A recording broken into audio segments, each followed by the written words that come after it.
So we've already examined the first explanation, which was that they were simply wrong. The authors of the Gospels were simply wrong about what they thought was the dead Jesus on the cross. But in fact, he wasn't dead. He was just unconscious.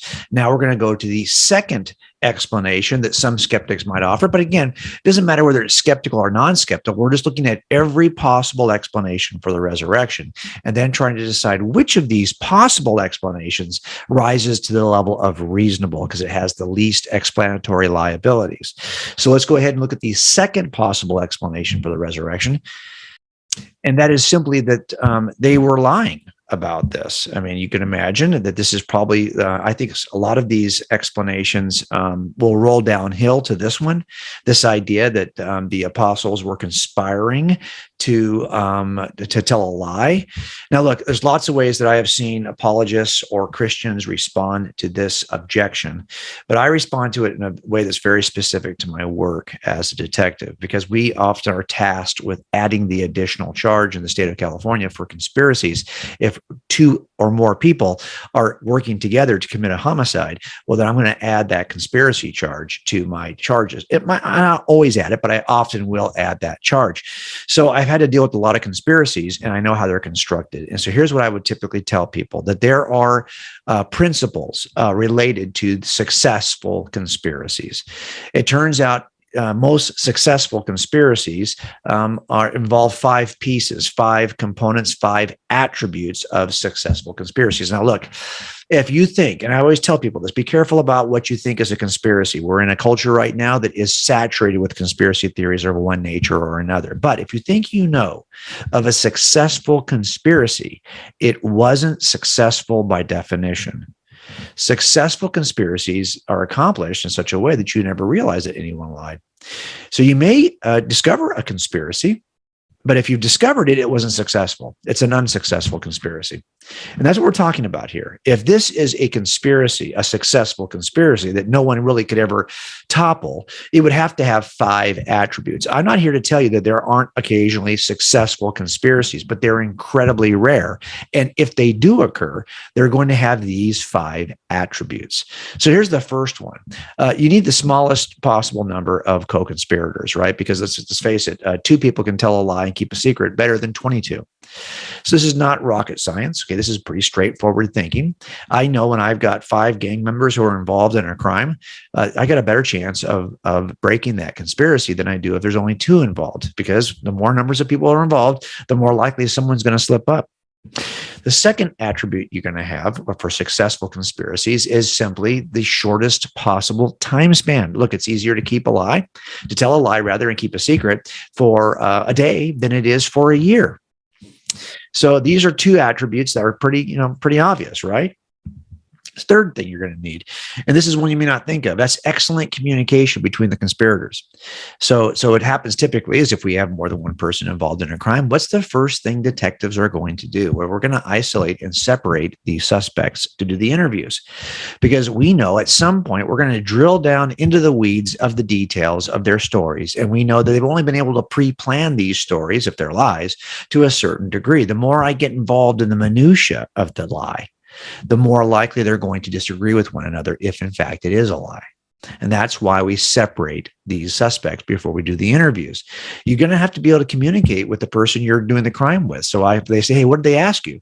Once you get jammed up and someone's asking you questions, you need to be able to communicate what those questions were to the other people involved in the conspiracy so they can answer the questions in the exact same way. If I can eliminate the communication, I've got a better chance of breaking the conspiracy. So these are 3 attributes now that are typically necessary in order for a conspiracy to be successful. Here's the 4th. You need strong familial relationships, or at least things that feel like familial relationships. You're far less likely to rat off your siblings than you are total strangers. You're far less likely to rat off your son if you get to have some problems with your kids in order to kind of throw them under the bus. That does happen, but it's less likely to happen. So the stronger the relationships, the better the chance of success. And finally, if no one's pressuring you, then there's a good chance you're never going to have to give it up, because an unpressured or unquestioned lie is never revealed. So these are the things you need. The smallest number of conspirators, shortest time span, the best possible communication, strong relationships, and little or no pressure. This is all important because we're looking at this conspiracy and asking the question, was the Christian claim about the resurrection a conspiracy? Is it all a lie? Because if it's a lie, it's not dependent on one person. It's dependent on a group of people who together are fabricating the lie. And that's my problem. The group is too large. It's not just, the smallest possible number of friends of Jesus, like, Peter, John, and James. No, it's not just the 12, to be honest. It's a much larger group than this. Remember that Acts chapter 1 says there's 120 people or so in the upper room when they're selecting the replacement for Judas. You got 1 Corinthians 15. There's 500 people who allegedly, according to Paul, saw the risen Christ on the same day. The group's already too large. So I always try to talk about it in a way that people can catch it. So imagine we're playing a game of Clue together, and not the old-fashioned Clue game. This is the original board that I used when I was growing up, but I'm talking about a new kind of a Clue game in which we redo the board. The board is now the area around where the apostles were telling these alleged lies, if they were in fact lying. And the game pieces for this game will simply be the apostles. So the first question we'll have to ask, first of all, if you just back it up for a second, look at those there's already too many people involved. Look, if all you were telling me was 500 or 600 plus individuals are committed to telling this lie, I'm already thinking there's too many people involved. It's easy for 3 to tell a lie, but 600 plus, I'm already out. To be honest, it's possible, but I don't think it's reasonable that this many people could accurately tell the same lie. But here's the bigger question. They could if you have to do it for a short period of time. And that's what the Clue card here is really talking about. How much time is passing? And that's really the question we have. Is it 6 days? No. Is it 6 weeks? No. 6 months? 6 years? No. 6 decades. You want me to believe that hundreds of people successfully held together the same lie for almost 6 decades? Okay, that's a stretch. Right out of the get-go, that's a stretch. So I just think that's something we got to think about and help our friends who are making these kinds of claims understand how ludicrous this really is. Like, for example, if you tell me the entire sectors of the national government have been conspiring to hold a lie together for several generations, and that's what this would be, for several generations, okay, I'm already out. But maybe if they had really amazing communication, right, because you need excellent communication, well, they're not in this holy huddle. They end up dispersed all over the known world, and they don't know what's happening to each other. You can't communicate easily to know. And you don't think that somebody who's being pressured and they're, and being tortured for what they're claiming is not being told that, hey, you might as well give it up, Thomas, there in India, because it turns out Matthew there, in Africa, he's already told us something. Well, how would I know if he's told us something, if he said something to anybody? How would I know what Paul is saying in Rome? How would I know what James or what John is saying in Ephesus? How would I know? I can't communicate quickly with these folks. So you have way too many people holding the lie for way too long, and they're separated by thousands of miles with no way to communicate with each other. And they're under that pressure we were talking about, right? You know the Clue game, and it has all these game pieces in it. If you remember 24, Jack Bauer in 24, that dude would do whatever it took to get the goal accomplished. If that meant cutting your fingers off, he would do it. That's just the way that movie goes, the way that show goes.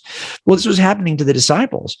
They were being tortured for their claims under serious pressure without any way to know if anybody else had already changed the story. This is to me is a very, well, look, there were some close relationships, right? There were some brother sets, Peter and Andrew and James and John.